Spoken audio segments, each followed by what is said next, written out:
Hello students, मेरा नाम doctor Gajendra पुरोहित और आप देख रहे हैं हमारा यूट्यूब चैनल जहां पर मैं वीडियोस अपलोड करता हूं फॉर इंजीनियरिंग मैथमेटिक्स B.Sc।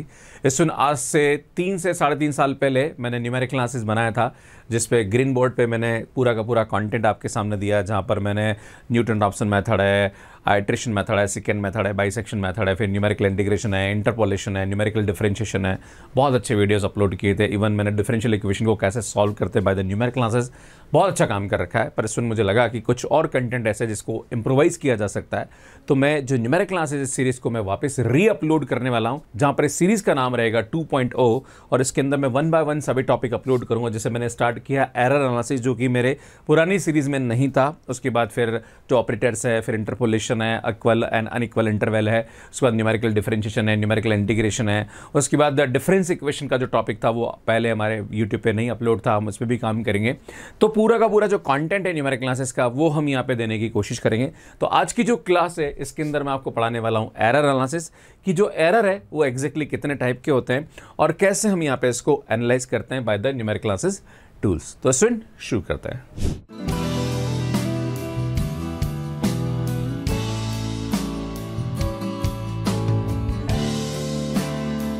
बात करेंगे यहाँ पे एरर एनालिसिस के बारे में। The numerical error is the difference between the exact solution and approximate solution. इसमें जब भी हम किसी भी डिफरेंशियल इक्वेशन को न्यूमेरिकल मेथड से सॉल्व करते हैं, या किसी भी इंटीग्रेशन को हम न्यूमेरिकल मेथड से सॉल्व करते हैं, या किसी भी डेटा को हम इंटरपोलेट करते हैं, तो वहां पे अप्रोक्सीमेट वैल्यू आती है, एग्जैक्ट वैल्यू नहीं आती है। तो सुन, जब भी हम एग्जैक्ट वैल्यू को अप्रोक्सीमेट वैल्यू से डिफरेंस निकालते हैं, तो ऑब्वियसली कुछ न कुछ एरर तो रहेगा ही रहेगा, राइट। उसी एरर को हम यहां पे एनालिसिस करते हैं। अब एरर के टाइप होते हैं। सबसे पहला जो एरर कहलाता है वो कहलाता है इनहेरेंट एरर। सुन, इनहेरेंट एरर क्या होता है? जो कि ऑलरेडी हमारे डेटा में ही गिवन होता है। फॉर एग्जाम्पल, अगर आपसे कोई डेटा दे रखा है कि मान लीजिए एक्स, यहाँ पे ईयर दे रखा है और यहाँ पे इसकी पॉपुलेशन दे रखी है। मान लीजिए हमारे पास पॉपुलेशन दे रखी है, मान लीजिए 1981, 1991, देन यहाँ पे हमारे पास दे रखा है 2001 एंड 2011 एंड 2021। मान लीजिए आपके पास ये पॉपुलेशन दे रखी है, जो हमारे पास एक्स ये ईयर है, इस ईयर में एक पर्टिकुलर प्लेस की जो पॉपुलेशन थी वो थी हमारे पास 10 लाख, आई थिंक 10,50,000 थी। फिर यहाँ पे आपको दे रखा है कि भैया 11 लाख हमारे पास 52,000 हो गई। देन उसके बाद ये होगी 13 लाख। देन ये आ गई हमारे पास 14 लाख आ गई, 14,50,000 आ गई। एंड देन यहाँ पे 17 लाख आ गई। ये हमारे पास एक गिवन डेटा है कि भाई ये इस ईयर में ये पॉपुलेशन थी। पर एग्जैक्टली 11,50,000 तो नहीं होगी भैया, कुछ न कुछ तो डेटा होगा ना भाई। 11,50,315 ऐसा कुछ न कुछ तो डेटा होगा। पर इसको भी हमने क्या कर दिया यहाँ पे, लाइक अप्रोक्सीमेट कर दिया है ना भाई। हाँ ठीक है, जैसे मान लीजिए कि 1991 की पॉपुलेशन देखी जाए तो 11 लाख हमने 52,000 लिखा, पर भैया 11,52,203 या 304 या कुछ तो होगा, राइट। तो हमने क्या करा, जो पीछे का डेटा था उसको हमने यहाँ पे क्या कर दिया, अप्रोक्सीमेट कर दिया।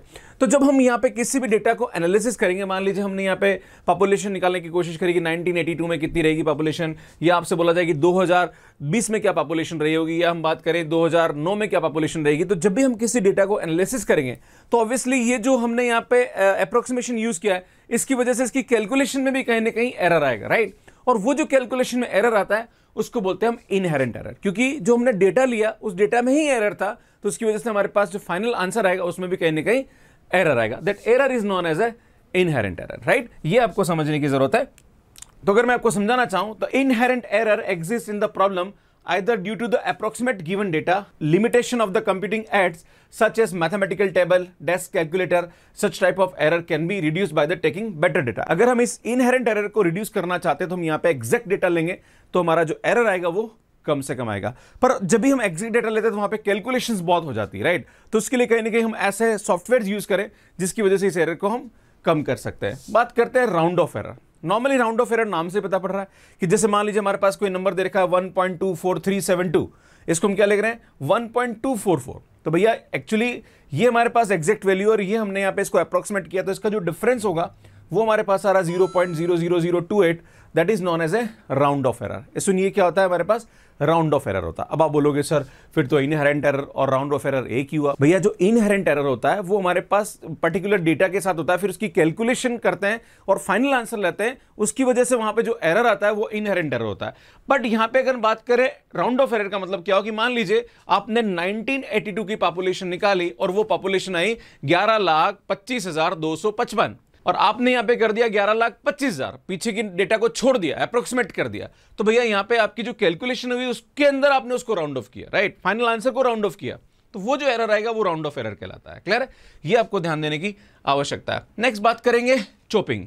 सुन, चॉपिंग का मतलब भी यहां पे एग्जैक्टली वही होता है, in a chopping the extra digit are dropped, है ना, मतलब वहां पे हम राउंड ऑफ नहीं करते भाई, छोड़ देते हैं आगे के डिजिट को, है ना। जैसे मान लीजिए हमारे पास कोई नंबर दे रखा है 546.25, अब हमने क्या करा भैया, पीछे का पॉइंट हमने, पीछे का 5 हमने यहां पे क्या कर दिया, हटा दिया। क्लियर है, तो अगर हम देखेंगे हमने चॉपिंग करा यहाँ पे, मतलब 4 डिजिट के बाद हमने चॉपिंग करा, तो अगर हमारे पास पीछे का 5 हट गया तो उसकी वजह से हमारे पास जो एरर आ रहा है वो कितना आ रहा है, 0.05 आ रहा है। अगर हम बाई चांस हमारे पास ये नंबर दे रखा, हमने यहाँ पे क्या करा, सुन 4 डिजिट के बाद चॉप कर दिया, मतलब 589 को हमने हटा दिया, तो इसकी वजह से जो हमारे पास एरर आया है वो ये एरर है, राइट। तो चॉपिंग का मतलब ये होता है हम राउंड ऑफ नहीं करते भाई, पीछे के डिजिट को हटा देते हैं। आपको बोला जाएगा कि भाई 4 डिजिट के बाद चॉपिंग करना है या 5 डिजिट के बाद चॉपिंग करना है, तो स्टार्ट से 5 डिजिट तक लो, फिर बाद में उसको जो रिमेनिंग हमारे पास पॉइंट के बाद जो डेटा है उसको आप हटा दो, है ना, that is known as a chopping, और इसकी वजह से जो एरर आता है that error is known as a chopping error. So next बात करते हैं, that is known as a truncation error. जब भी हमारे पास कोई भी ट्रांसेंडेंटल फंक्शन दे रखा है, जैसे e की पावर x है, log 1 प्लस x है, sin x है, cos x है, tan x है, तो इन सब की क्या होती है भैया, सीरीज होती है ना। जैसे हमारे पास e की पावर x, भैया इसकी सीरीज हमारे पास ये है ना, पर अगर मैं आपके सामने बोलूं कि भैया e की पावर x की ये सीरीज है, तो e की पावर x को मैंने अप्रोक्सीमेट कर दिया 1 प्लस x, तो भैया मैंने क्या करा, जो हायर ऑर्डर डिग्री टर्म है इसको मैंने छोड़ दिया, इसको मैंने ट्रंकेट कर दिया। क्लियर है ना भाई, ट्रंकेशन का मतलब होता है कि जो टर्म है उसको डिलीट कर देना या हटा देना, है ना, तो मैंने इसको ट्रंकेट कर दिया। क्लियर है, अब मैं अगर by chance x is equal to 1 रखूं यहां पे, है ना, तो बेटा हमारे पास जो e की पावर 1 की वैल्यू होगी वो अप्रोक्सीमेटली 2 होगी, जबकि हमारे पास जो e की पावर की एग्जैक्ट वैल्यू होती है भैया वो होती है 2.71828, भैया ये होती है। तो आप देख रहे हो यार, यहां पे हमारे पास ये अप्रोक्सीमेट वैल्यू आ रही है, ये एग्जैक्ट वैल्यू आ रही है, तो इसका जो डिफरेंस आएगा that error is known as a truncation error. सुन, हमको क्या बोलते हैं, इसको ट्रंकेशन एरर बोलते हैं। क्लियर है, next concept is known as absolute error. सुन, एब्सोल्यूट एरर का मतलब क्या होता है, जो भी हमारे पास यहां पे अप्रोक्सीमेट वैल्यू है और जो एग्जैक्ट वैल्यू है उसका जो डिफरेंस होता है उसकी मॉडुलस वैल्यू, या हम उसको बोल सकते हैं इसकी एब्सोल्यूट, मतलब उसका जो भी डिफरेंस आएगा उसको हम पॉजिटिव लेंगे, है ना, that error is known as absolute error ना। The absolute error is the positive difference between the actual value and approximate value, है ना, मतलब आगे मॉड लगा देंगे ना। सो इसको हम डेल एक्स से डिनोट करते हैं। सुन, एक होता है रिलेटिव एरर, तो रिलेटिव एरर में कुछ नहीं करना है। सुन, ये जो हमारे पास एब्सोल्यूट एरर आया, इसको जो हमारे पास एग्जैक्ट है उससे आप क्या कर दीजिए, डिवाइड कर दीजिए ना भाई। एग्जैक्ट वैल्यू हमारे पास यहाँ पे क्या मान लीजिए x है, और ये हमारे पास इसका एब्सोल्यूट एरर, दोनों को रेशियो निकाल दो, that is known as a relative error. एक आता है परसेंटेज एरर, तो परसेंटेज एरर में क्या होता है भैया, इसको हम क्या करेंगे, यहां पे हमारे पास दे रखा है इसको 100 से मल्टीप्लाई कर दो, है ना, तो ये हमारे पास क्या कहलाता है भैया, परसेंटेज एरर कहलाता है। क्लियर है, तो आपको ये समझने की जरूरत है। एक होता है हमारे पास एब्सोल्यूट एरर, जहां पर हमारे पास एग्जैक्ट और अप्रोक्सीमेट वैल्यू का जो पॉजिटिव डिफरेंस होता है वो हमारे पास एब्सोल्यूट एरर कहलाता है। फिर जो भी एब्सोल्यूट एरर है और जो एग्जैक्ट वैल्यू उसका जो रेशियो होता है that is known as a relative error, और उसको 100 से मल्टीप्लाई कर देंगे तो परसेंटेज एरर आ जाएगा, राइट। तो यार ये आपको समझने की आवश्यकता है ना, ये मैंने आपको समझाने की कोशिश करी है ना। परसेंटेज एरर भी मैंने आपके सामने बताया है ना।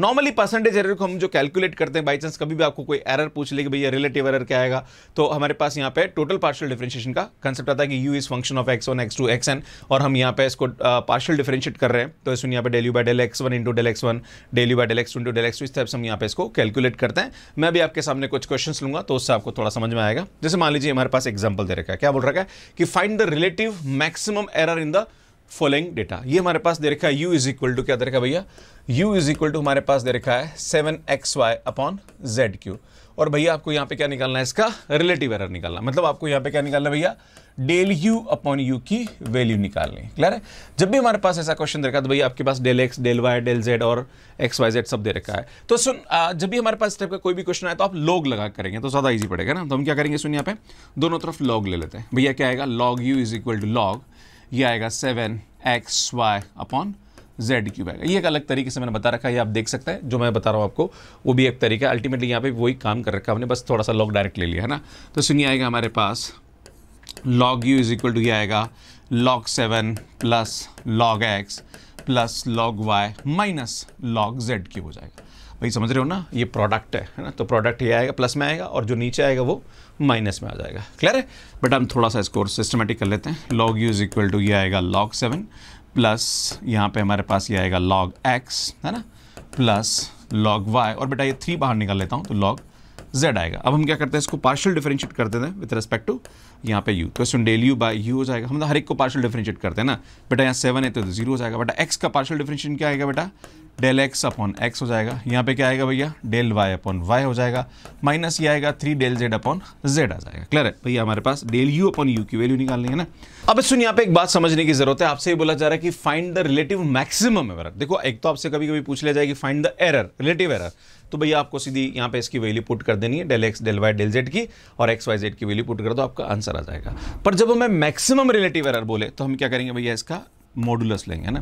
तो जब इसका मॉडुलस लेंगे तो ये मॉडुलस सबके आगे लग जाएगा ना, del x upon x plus यहाँ भी मॉडुलस लग जाएगा बेटा, तो ये आएगा हमारे पास डेल y अपॉन y।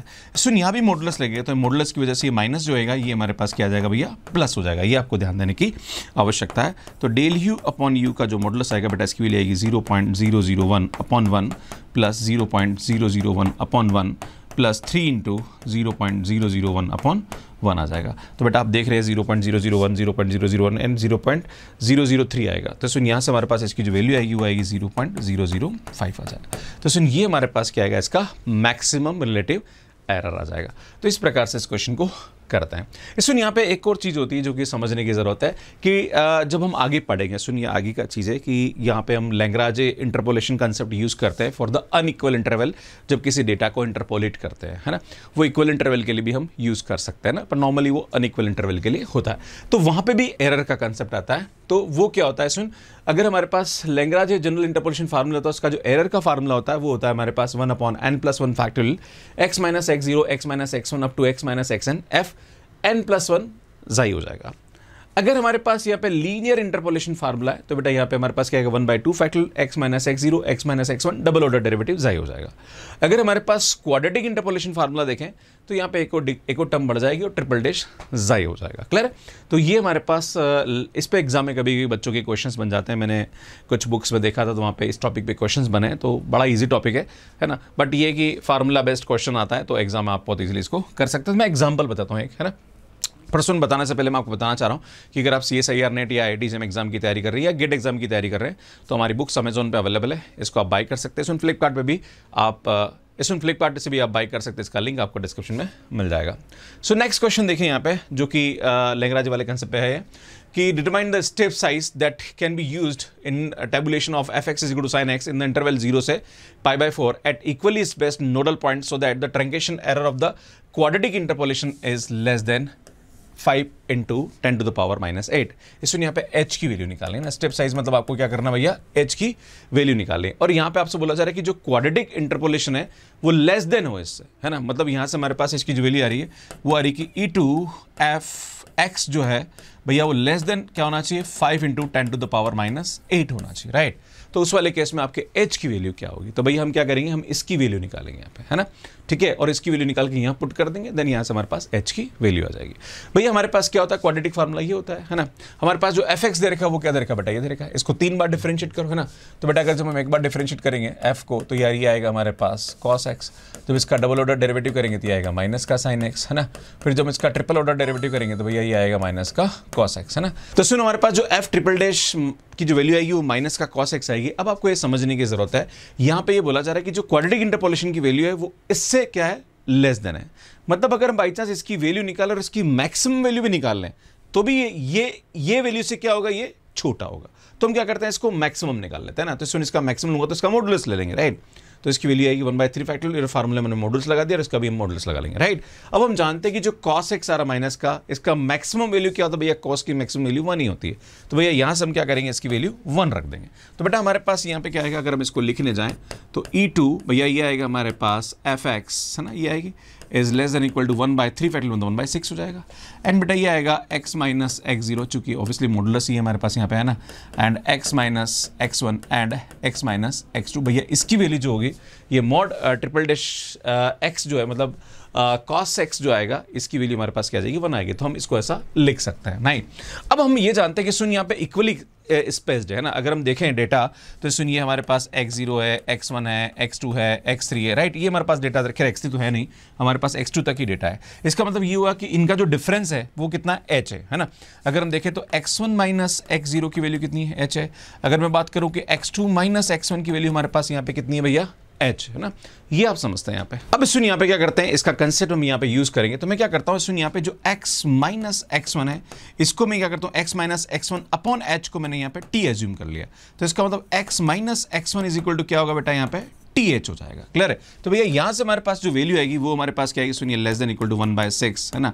अगर हम देखें तो सुन ये जो वैल्यू आ रही है हमारे पास क्या आ रही है, TH आ रही है, पर हमें x माइनस x0 निकालना है। तो बेटा x1 की जो वैल्यू आ रही है वो हमारे पास यहाँ पे क्या आ रही है, अगर हम x1 की वैल्यू देखें तो बेटा यहाँ से x1 की जो वैल्यू आएगी वो आएगी h प्लस x0 आ जाएगा, राइट। तो सुन यहाँ से हमारे पास x1 की वैल्यू h प्लस x0 आया, इस x1 की वैल्यू उठा के हम यहाँ रख देते हैं, तो ये आएगा हमारे पास x minus h plus x0, ये ऐसा आ जाएगा, है ना, इज इक्वल टू TH हो जाएगा। इसमें क्या करते हैं, ये जो h है इसको उधर ले जाता हूं, तो ये आ जाएगा हमारे पास x minus x0 is equal to TH plus h आ जाएगा। और अगर हम यहाँ पे h को कॉमन निकालें तो इसमें ये आएगा t प्लस 1 h आ जाएगा। अब इसमें क्या करेंगे, हमें इसकी वैल्यू भी निकालनी है, तो हम यहाँ पे क्या करते हैं, x1 की वैल्यू निकालते हैं। तो x1 की जो वैल्यू आएगी वो आएगी x2 माइनस h, और ये x1 उठा के हम क्या कर लेते हैं भैया, यहाँ रख लेते हैं ना। तो बेटा यहाँ से हमारे पास आएगा x माइनस, यहाँ पे हमारे पास इसकी वैल्यू आएगी x2 minus h is equal to TH आ जाएगा, राइट। तो बेटा ये आएगा x minus x2 minus minus plus, ये आएगा हमारे पास plus h is equal to TH आएगा। तो इसमें x माइनस x2 की जो वैल्यू आएगी वो आएगी TH माइनस h आ जाएगा। तो अगर मैं इसको लिखूं तो x minus x2 is equal to, यहाँ से हम h कॉमन निकालें तो t माइनस 1 h हो जाएगा। भैया ये वैल्यू उठा के मैं यहाँ रखूंगा, तो भैया यहाँ से हमारे पास इसकी जो वैल्यू आएगी वो क्या आएगी बेटा, x माइनस x0 की जो वैल्यू है वो हमारे पास आ रही t प्लस 1 h, है ना। और भैया ये हमारे पास यहाँ पे क्या आ रहा है, TH आ रहा है ना। इसमें ये हमारे पास यहाँ पे इसकी जो वैल्यू आएगी वो क्या आएगी बेटा, t माइनस 1 h आ जाएगा। क्लियर? ये हमारे पास यहाँ पे क्या आएगी भैया, इसकी वैल्यू आ जाएगी। तो हम क्या करेंगे, सुन ये आएगा 1/6 बेटा t माइनस 1 t प्लस 1 और ये t, तो हम क्या करेंगे, सुन यहाँ पे ये आएगा t into T square minus 1, भैया a plus B into H cube हो जाएगा, है ना। अब इसमें हमारे पास यहाँ पे इसको करना है क्या भैया, मैक्सिमाइज करना है। तो हमें पॉइंट पता कर ले कि भाई टी की किस वैल्यू के लिए मैक्सिमाइज हो रहा है। तो हम क्या करेंगे, इस फंक्शन को f मान लेते हैं ना। देखो थोड़ा बारीक पड़ता है ऐसे क्वेश्चन, बट कभी कभी आ जाता है। तो इसमें मैं इसको f मान लेता हूँ। तो f इज इक्वल टू, या f की जगह इसको g मान लो, क्योंकि f ऑलरेडी हम ले चुके हैं। तो भैया मैं इसको g मान लेता हूँ ना। तो g इज इक्वल टू, मैंने इसको ले लिया t into T square minus, तो इसको मल्टीप्लाई कर लेता हूँ। तो बेटा ये आएगा t क्यूब माइनस टी, है ना। तो बेटा हम क्या करेंगे, del g by del T निकालेंगे। तो यार ये आएगा 3t स्क्वायर माइनस 1, है ना। बेटा इसको 0 रखेंगे तो t की जो वैल्यू आएगी वो 1/√3 हो जाएगी, है ना। बेटा 1 उधर जाएगा और डिवाइड करके अंडरूट ले लेंगे, तो 1/√3 आ जाएगा ना। तो ये t की वैल्यू उठा के हम यहाँ रख लेते हैं, है ना। तो बेटा यहाँ से इसकी जो वैल्यू आएगी वो 1/6, है ना, ये रखेंगे 1/√3, है ना। और बेटा यहाँ से हमारे पास इसकी वैल्यू आएगी 1/3 माइनस 1 इंटू यहाँ पे ये एच क्यूब आ जाएगा। क्लियर है? अब इसमें यहाँ पे क्या करेंगे, हम इसको सिंप्लीफाई करेंगे। तो ये आएगा हमारे पास 1/√3 एंड इसकी जो वैल्यू आएगी वो हमारे पास 2/3, एक्चुअली माइनस का आएगा पर ये मॉडुलस है तो टेंशन की जरूरत नहीं है। अब इसमें हमारे पास ये जो वैल्यू है ये लेस देन हमारे पास इसके बराबर दे रखा है। तो हम क्या करेंगे, इसको लेस देन करेंगे, यहाँ पे 5 इंटू 10⁻⁻8 आ जाएगा। चूंकि हमारे पास यहाँ पे एच क्यूब की वैल्यू निकालनी, तो बेटा H cube is less than equal to, ये बाकी कहानी ऊपर लेके जाओ। तो इसको कैंसिल करेंगे तो 3 आएगा, 3 3 9, तो 9√3 ऊपर चला जाएगा, है ना, इंटू ये 5 आ जाएगा, डिवाइडेड बाय 10⁻⁻8 आएगा। और जब इसका यहाँ पे क्यूब रूट लेंगे तो सुन यहाँ पे हमारे पास जो h की अप्रोक्सीमेट वैल्यू आएगी वो आएगी 0.009। मतलब अगर हमारे पास यहाँ पे h की वैल्यू ये लेके चले तो हमारे पास जो इसका एरर आएगा वो इससे छोटा आएगा। क्लियर है? तो इस तरह से इस क्वेश्चन को हम यहाँ पे सॉल्व कर सकते हैं। सो नेक्स्ट क्वेश्चन देखिए, हमारे पास बोला जा रहा है कि del x is equal to this and del y is equal to this with the absolute error and x and y की वैल्यू हमारे पास ये दे रखी है। तो find the relative error in the computing of x plus Y. बोल रहा है कि x प्लस वाई को अगर हम कंप्यूट करें तो इसका रिलेटिव एरर क्या होगा। तो सुन इसको z ले लीजिए, है ना। तो z is equal to X plus Y. अब हम क्या करेंगे, सुन दोनों तरफ यहाँ पे लॉग ले लो, है ना। क्या ले लेता हूँ भैया, लॉग ले लेता हूँ, है ना। जब लॉग लेंगे, अब इसको डिफरेंशिएट करते हैं तो बेटा ये आएगा डेल z अपॉन z। बेटा इसको डिफरेंशिएट करेंगे तो ये कितना आएगा, del x plus del y upon x plus y आ जाएगा। भैया ये आपको समझने की जरूरत है, ठीक है। अब हम क्या करेंगे, सुन यहाँ पे हमारे पास चूंकि हमें रिलेटिव एरर ही निकालना है तो भैया हमें डेल z बाय z की वैल्यू ही निकालनी है ना। तो बेटा यहाँ से हमारे पास क्या आएगा, सुन डेल x की वैल्यू कितनी आ रही है बेटा, 0.005 प्लस 0.001 डिवाइडेड बाय x की वैल्यू हमारे पास दे रखी है 2.11 प्लस 4.15 आ जाएगा। बेटा इसकी वैल्यू निकालेंगे तो ये आएगा 0.006 डिवाइडेड बाय, ये आएगा हमारे पास 6.2 0.26 आ जाएगा। नाउ इसको हम कैलकुलेट करेंगे तो सुनिए यहाँ पे हमारे पास जो वैल्यू आएगी वो आएगी 0.0009, है ना। तो ये हमारे पास यहाँ पे क्या आएगा भैया, इसका रिलेटिव एरर आएगा, राइट। आगे बढ़ते हैं। सो नेक्स्ट क्वेश्चन पे आते हैं, क्या बोल रहा है, the period of simple pendulum t is equal to 2 pi root L by G, find the maximum error इन t due to the possible error up to 1% in L and 2.5% in G। मतलब हमारे पास यहाँ पे L में जो percentage error दे रखा है, मतलब del L upon L into 100 की जो वैल्यू है वो 1 दे रखी है, and del G upon G into 100 की जो वैल्यू है वो हमारे पास दे रखी है 2.5। तो आपसे पूछा जा रहा कि भैया यहाँ पे मैक्सिमम एरर क्या आएगा, फाइंड द मैक्सिमम एरर इन t, है ना। तो आपको निकालना है डेल t की वैल्यू यहाँ पे कितनी आएगी, क्लियर है। तो बेटा हम क्या करेंगे, वही सेम दोनों तरफ लॉग ले लेंगे इस फार्मूले में। तो log t is equal to यहाँ पे आएगा log 2 pi root L by G आएगा, है ना। बेटा जो हमारे पास फार्मूला उसमें दोनों तरफ क्या ले लिया भैया, लॉग ले लिया, है ना। तो बेटा ये आएगा हमारे पास log t is equal to, बेटा ये आएगा log 2 pi plus log root L minus log root G हो जाएगा। भैया समझ रहे हो, अरे भाई root L upon root G है तो माइनस हो जाएगा, है ना। नाउ ये 1/2 बाहर निकाल दो, तो बेटा ये आएगा हमारे पास log t is equal to log 2 pi plus 1/2 log L minus 1/2 log G हो जाएगा, क्लियर है।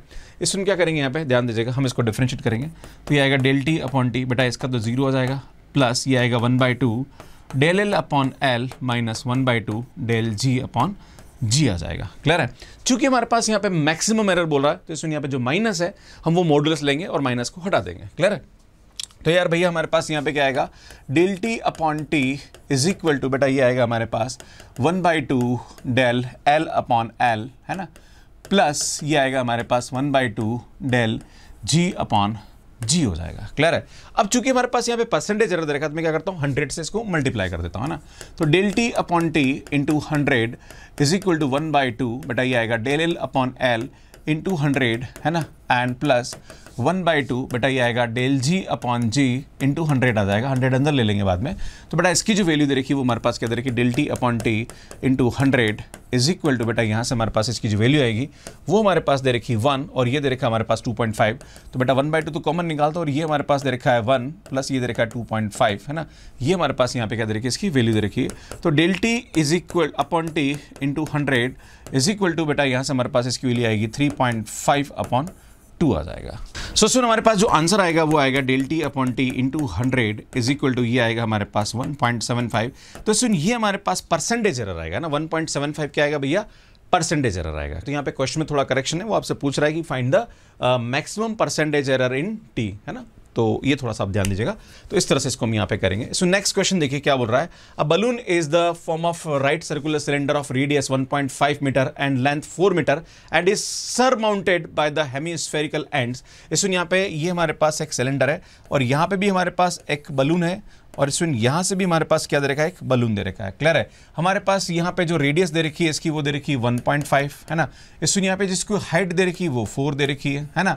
एंड बाकी तो कुछ बोल नहीं रखा है। If the radius is increase by this 0.01 and length is increase by this, तो मतलब हमारे पास यहाँ पे डेल आर की जो वैल्यू दे रखी है वो 0.01 दे रखी है एंड डेल एल इसमें लेंथ की जो वैल्यू दे रखी है वो दे रखी है 0.05, या इसको डेल एच ले लो, ज़्यादा अच्छा रहेगा, लेंथ को हम यहाँ पे एच लेके चलेंगे, क्लियर है। तो आपसे पूछा जा रहा कि find the percentage change in the volume, मतलब आपको ये बोलना है कि find del v upon v into 100 की वैल्यू आपसे पूछ रहा है। तो सुन यहाँ पे ध्यान देने की जरूरत है, एक तो यहाँ पे सिलेंडर का वॉल्यूम आएगा और एक हेमिस्फेयर और हेमिस्फेयर, तो इसमें टोटल हमारे पास स्फेयर का वॉल्यूम आ जाएगा। तो अगर हम देखें तो यहाँ पे v इज इक्वल टू हम जानते हैं pi r square h plus 4/3 pi r cube हो जाएगा। यार ये हमारे पास यहाँ पे क्या आएगा, इसका फार्मूला आएगा। इसमें यहाँ पे क्या करेंगे, इसको लॉग लेंगे ना, तो ये आएगा log v is equal to log, ये आएगा हमारे पास pi r square h plus 4/3 pi r cube हो जाएगा, क्लियर है भैया। ये हमारे पास यहाँ पे क्या आएगा, इसकी वैल्यू आएगी। अब इसमें हम क्या करेंगे, इसका पार्शियल डेरिवेटिव करेंगे, तो यार ये आएगा 1 अपॉन v और ये आएगा del v is equal to, बेटा इसका करेंगे तो ये आएगा 1 अपॉन, ध्यान दीजिएगा ये तो सबसे पहले नीचे चला जाएगा, तो pi r square h plus 4/3 pi r cube आएगा। एंड सुन इसको यहाँ पे हम इसका डेरिवेटिव करेंगे, तो यहाँ पे आर और एच दोनों हमारे पास यहाँ पे पैरामीटर है, तो पाई को हमने छोड़ा, इसका किया तो बेटा ये आएगा 2rh डेल आर प्लस फिर हमने इसको छोड़ा और इसका किया तो pi r square del H आ जाएगा यहाँ पे, है ना। फिर हम इसका करेंगे यहाँ पे, तो सुन यहाँ पे क्या आएगा 4/3 पाई और ये आएगा हमारे पास 3 बाहर करेंगे तो 3r स्क्वायर डेल आर आ जाएगा। क्लियर है? ये हमारे पास यहाँ पे क्या आएगी, इसकी वैल्यू आ जाएगी, राइट है ना। तो हम क्या करेंगे, सुन यहाँ पे हमारे पास इसकी वैल्यू आ रही है del v upon v is equal to, बेटा यहाँ से हमारे पास कुछ कॉमन आ रहा है, देखो ऊपर से क्या कॉमन आ रहा है, इसमें पाई आर कॉमन आ रहा है, आई थिंक पाई आर, हाँ पाई आर कॉमन आ रहा, तो मैं क्या करता हूँ पाई आर को कॉमन निकाल लेता हूँ। तो सुन पाई आर मैंने कॉमन निकाल दिया, तो भैया यहाँ से मैंने पाई आर कॉमन निकाला, तो बेटा ये आएगा हमारे पास 2h डेल आर हो जाएगा, है ना, ठीक है। एंड सुन यहाँ से हमने पाई आर कॉमन निकाला, तो बेटा यहाँ पे हो जाएगा आर डेल एच हो जाएगा। क्लियर है? तो सुन यहाँ से हमारे पास ये आ जाएगा 3 से 3 कैंसिल और आर कॉमन आएगा और पाई भी कॉमन आएगा, तो सुन ये आएगा हमारे पास 4r डेल आर हो जाएगा। क्लियर है? डिवाइडेड बाय, सुन यहाँ से हम क्या करते हैं पाई आर को कॉमन निकाल लेते हैं ना। जब आप पाई आर को कॉमन निकालेंगे तो बेटा यहाँ से हमारे पास ये हो जाएगा ये आर एच, है ना, और यहाँ से भी अगर हम पाई आर को कॉमन निकालेंगे तो बेटा ये आएगा हमारे पास 4, है ना, और सुन यहाँ पे आर स्क्वायर हो जाएगा अपॉन 3 आएगा। भैया ये हमारे पास यहाँ पे क्या आएगी, इसकी वैल्यू आएगी। पाई आर से पाई आर कैंसिल हो जाएगा। नाउ हम क्या कर रहे हैं, सुन यहाँ पे परसेंटेज एरर निकाल रहे हैं ना, तो सुन ये आएगा del v upon v into 100 कर देना, है ना भाई, 100 से दोनों तरफ मल्टीप्लाई कर देंगे और यहाँ पे वैल्यू रख देते हैं ना, और 100 से क्या कर लेते हैं भैया, मल्टीप्लाई कर लेते हैं, है ना। तो बेटा यहाँ पे 2h, तो 2h की वैल्यू हमारे पास क्या दे रखी है बेटा, ये हमारे पास दे रखा है r, ये हमारे पास दे रखा है h, बाकी तो हमारे पास वैल्यू दे रखी है ना। तो 2 इंटू h बेटा ये हमारे पास 4 आएगा, इंटू डेल आर, भैया डेल आर की वैल्यू दे रखी है 0.01 प्लस r, बेटा r की वैल्यू हमारे पास दे रखी है 1.5, है ना।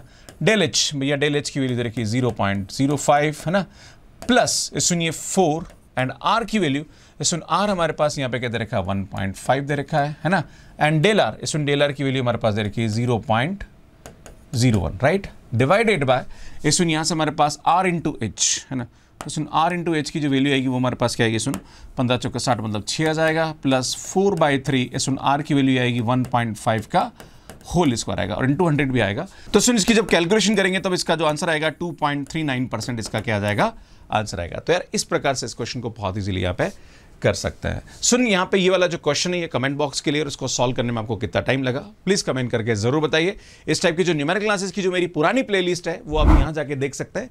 अगर आप CSIR-NET, गेट या IIT-JAM एग्जाम की तैयारी कर रहे हैं तो उसमें मैंने काफी सारा काम कर रखा है, वो आप यहाँ जाके देख सकते हैं और यहाँ जाके चैनल को सब्सक्राइब कर सकते हैं। आप सभी का बहुत बहुत धन्यवाद, थैंक यू, बाय बाय।